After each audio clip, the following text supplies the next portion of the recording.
Welcome to the podcast of our EXIL project, an initiative co-funded by the European Union bringing together universities, organizations, and communities to create innovative educational solutions and support systems for students in crisis situations.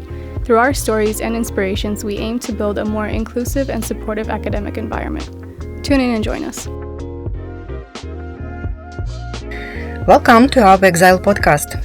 EXIL is an Erasmus Plus cooperation partnership project designed to improve the inclusion of Ukrainian and not only displaced students into European higher education institution. My name is Nataliya Lahotska. I'm associate professor at the Ukrainian Catholic University and the project manager for the team of the Ukrainian Catholic University in the EXIL project. Today we will explore how Ukrainian universities remain resilient and adapt to unprecedented challenges to war, drawing on the experience of the Ukrainian Catholic University. I am honored to welcome our guests, Dmytro Sharengovsky, Vice Rector for Outreach and Social Engagement of the Ukrainian Catholic University. Welcome, Dmytro. Hello.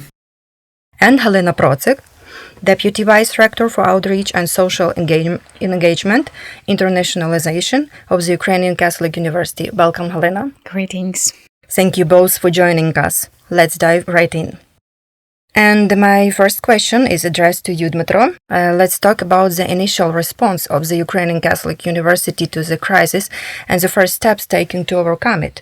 When the full-scale war started, what were the university's first priorities in terms of students and faculty support? How did you ensure that learning could continue despite the challenges? Thank you for having us, and this is a great question. So I do remember these times when we were with my colleagues in the rectorate discussing what could we potentially do. So, and I like the notion of the word resilience, and there are many dimensions of this word. And in Ukrainian, it's interesting that sometimes you can come to that idea of something is going straight and strict, but we also have the notion of something that is very flexible. That's in Ukrainian language brings us to understanding that resilience is sometimes when we have the extra resources. So we were thinking what extra resources we have, and definitely we come the idea that what we can use in the hard times. So this is a question of metrics, and usually we understand like the number of people, the number of premises, the number of financial resources for every business and for university is a very common thing. So the main question was for what? Which resources we should use for what?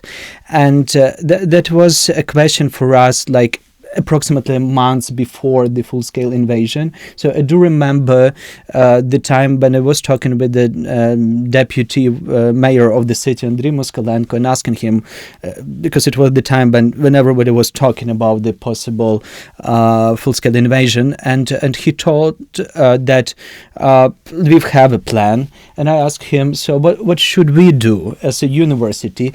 And he told, just try to be secure yourself. And that brought us to the understanding that the top priority was actually to bring security to our campus, and then bring us as a rectorate to the few steps. So we developed a few strategies, and actually full-scale invasion was one of that. So we thought that it was like the red scenario. So there were a lot of skeptics about actually this red scenario to come to life, but nevertheless we planned. And one of the ideas here was to definitely to establish the possibility for students to be safe on campus, to support students if they decided to leave just in case of full-scale invasion, but also to give such possibilities for faculty members to host our community if it's important in our premises, and then also to have the sustainable financial resources for the university to run. So we actually built 4 different scenarios, and then that was a task for us to see what resources we need to use for that. At that period of time, I was I was responsible for the academic programs. So for me, it was really crucial to not to stop educational process. And actually, it turns out when the full-scale invasion has happened, we had to stop for a few weeks, but then we renew it. So it's helped us a lot because we used already trained methodology of service learning that helped us to do something necessary. So when we feel in the conditions that that we have everything secured, to that extent when we can say that we are secure, because we do understand that we are not secure in Ukrainian cities. But the next question was what to do for the society, what to do for the community. And through different classes, through service learning, we start actually serving. Thank you. I hope we will talk a little bit more about serving. It was really stunning time for all Ukrainians. Thank you for sharing your experiences. Such a great example, I would say, perseverance demonstrated by the Ukrainian Catholic University. Helena, I would like to ask you about the connections with international partners since the start of the full-scale war. As the theory of organizational resilience tells us, a network of contacts can play a crucial role in overcoming the aftermath of the adversity. So, how has the university international activity changed with the onset of the full-scale war, and which international initiatives and projects can become priorities in ensuring the UCU's resilience and adaptation? Thank you very much. I recall the year 2020 when Ukrainian Catholic University became the ever first Ukrainian university which adopted the strategy of internationalization. So we were piloting a very kind of strategic approach how we are going to use internationalization in our operational activities, in our strategic vision, and different kind of partnerships approach. And that aim was to increase the quality of education. So internationalization overall was perceived as a tool for increasing the quality of education back in 2020.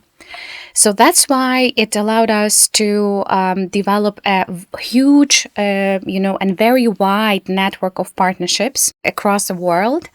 But still, when we faced the full-scale invasion, it was of course, reconsidered.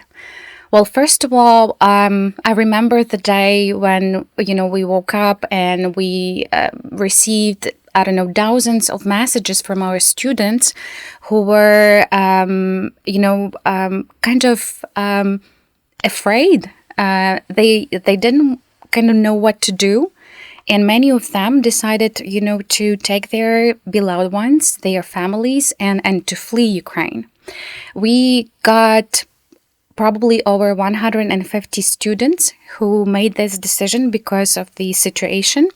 And we started to think how we can support them. And here where the partnership framework just helped us a lot to withstand, right? So we, I think the first step we decided to do is, of course, to let our partners know what is going on in Ukraine. We tried to build trust, to build a very, very firm channel of communication with our partnerships and with different kind of networks, academic networks globally. And through this network, we just kind of step by step started developing our models of supporting our university and supporting our students and faculty. So this is how the network of solidarity and strategic partnership was created.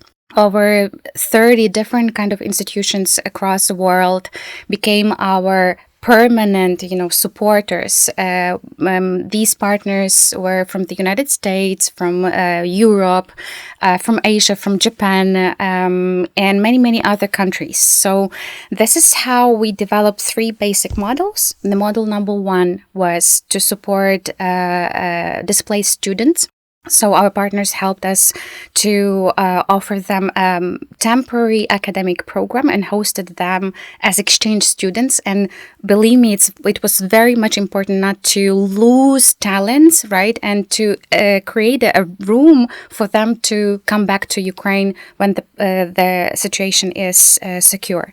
Model number 2, our partners helped us to sustain, as Dmitro said, sustain the educational process overall, because many institutions offer their free online courses.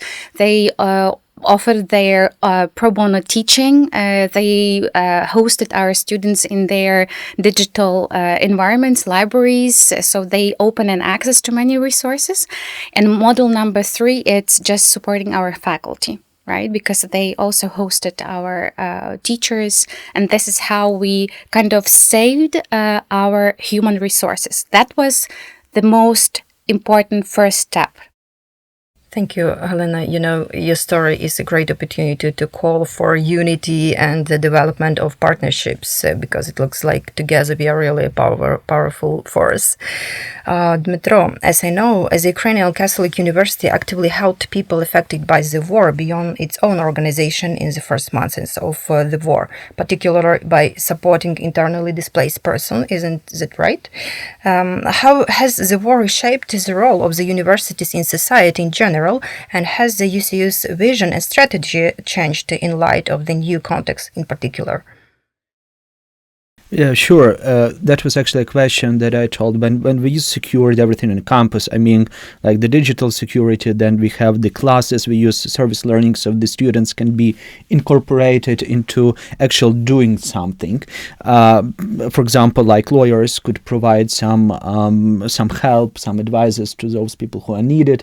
Psychology students could do like psychological support together with the faculty members. So the question number 2 was what actually we can do for society. And that reflects the idea, what is called the engaged university, or in the European terms, what we call the third mission of university. So besides thinking, what can practically we do? And actually, one of the dimensions was, since the part of our students had to flee, as Helena told it, we started thinking, so what can we do with the campus? And then the city administration told us that, for example, they had the need of somebody who has the possibilities to host people with special needs. So we transformed out of our campus and hosted like people with disabilities, and supported that through the social work programs, through psychological programs, through spiritual relief at the Catholic institution. We can do that, and actually through the help of the lawyers. And that was really bright feeling that helped us to understand that we as a university should serve. So in the previous strategy, we were thinking how we can, as a mission-driven university, how can we help and how can we serve to the society. But here, the war conditions, the conditions of social crisis, even they put it in the really heart of our agenda. And I think that was really transforming. So this strategy, we decided that the idea of serving is of great importance. And by serving, we mean to use the different platforms of incorporating like these service learning classes into our studies, to do the community-based researches, to start projects with the aim to do some social transformations. And actually to contact many of the international communities and international universities and colleagues to be a part of this agenda, so we can use our experiences and we can use our needs to be fulfilled not only by Ukrainians, but actually to gather the global talents and to make them to be a part of the story. So I think that dramatically changed and is changing the idea of what university should be, to fulfill not only like teaching and research, but to serve to the society. Together with Helena, we actually are doing research this year, and I hope at the end of the year we will show the data and show the cases how Ukrainian universities were transformed in terms of the social engagement during these times from the start of full-scale invasion. Thank you, Dmitro, for such an insightful answer. I think that the strategy to serve even more is also something that helps students and the faculty to see meaning in their daily routines, to feel the sense of belonging to something bigger, and that's exactly what also helps them be resilient and get through tough times. Helena, as a representative of the university, how do you see the role of international partnerships in overcoming the challenges of war and future reconstruction of Ukraine?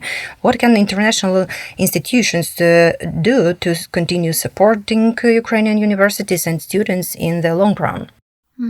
Thank you. It's a very philosophical question.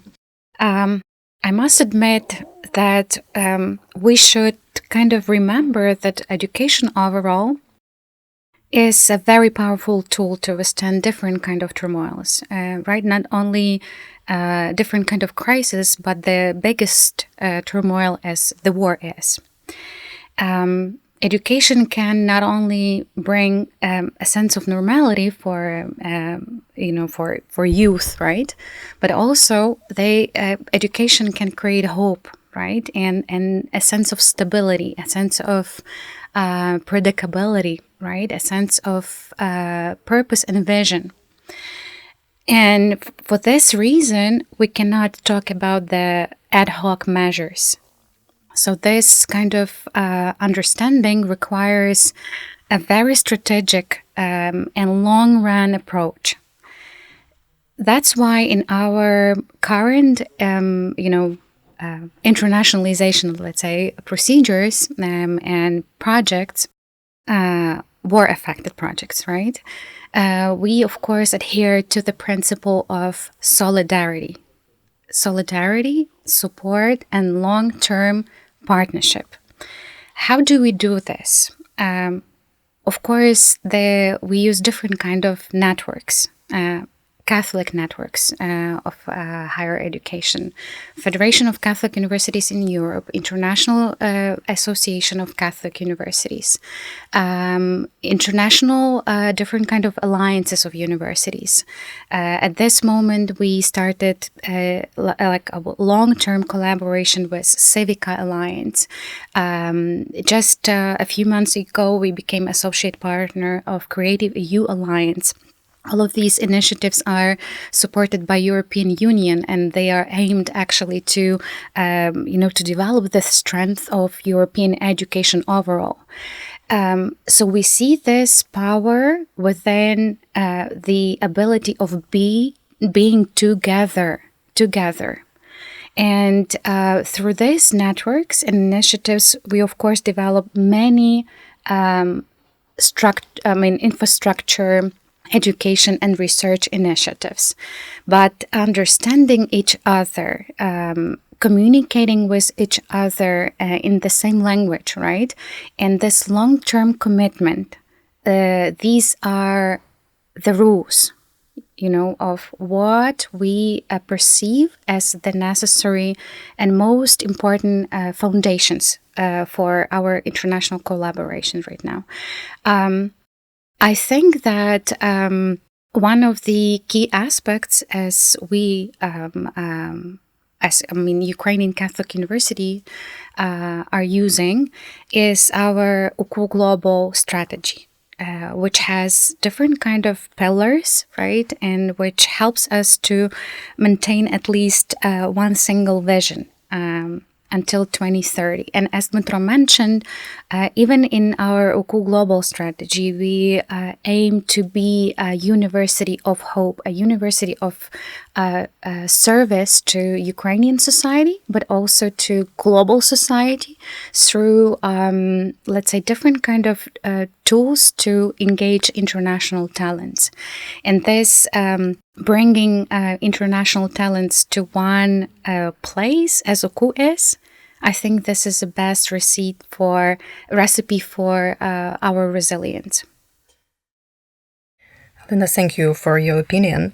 Dear colleagues, our time for this conversation is coming to an end. Thus, I have a last question for both of you, and will ask for a short answer, if it would be possible. What lessons can European universities learn from experience of the UCUs in resilience and adaptability, and at the same time, what best practices from our university could be replicated in other countries to strengthen the role of the university in addressing humanitarian crisis? Who would like to start? Okay, I will start then. So first of all, I think I'll share like these 3 lessons. So the first one is that even poor strategy is better than the absence of the strategy. So you need to evaluate different risks, even if they're really theoretical. Even if you don't believe that something gonna happen, but if you see there is some probability, you should be ready for that and put all resources and put team management in order to do this. So you should think about the strategy. The second part, or second advice, is about partnership. So you're not alone, even if you are in the deep crisis, even if war. So you have your partners in your country, in your city, and internationally. So sharing is caring. So if you have these extra resources, and resilience we sometimes understand, and having extra resources that are needed, you should share them, and you should not be the only warrior in this battle. So that's mean that you should unite. And the third thing, I think, that is taking care of your communities, of community building is really important. It gives a sense of presence. It gives the sense of the idea that need to be shared with the students or with the faculty members, or with the publicity at large. So in a crisis, so go to there where you are needed. When you see that who is traumatized the most, who can't afford doing something, so with your resources you can help them. Leona? I fully agree with Dmitro. The one lesson we all learned, even together with European universities, was the one that we were listening carefully to each other. So European universities started asking us, what do you need? They didn't offer their ad hoc measures, and didn't leave kind of a maneuver to choose what kind of actions are better, let's say, efficient in our case.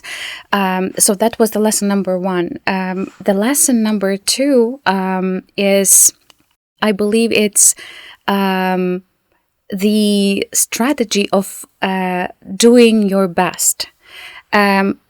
It's very important not to get lost when you have a crisis.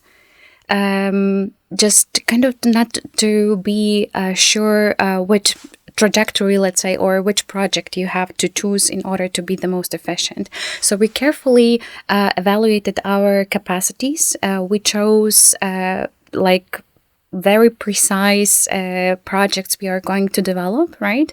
And then we found a very strong partnership network who were able also to support us in our effort, to become resilient university. So using this opportunity, I would like, to express our gratitude to all of our partners who showed a great sense of solidarity and who supported us during these first years of uncertainties.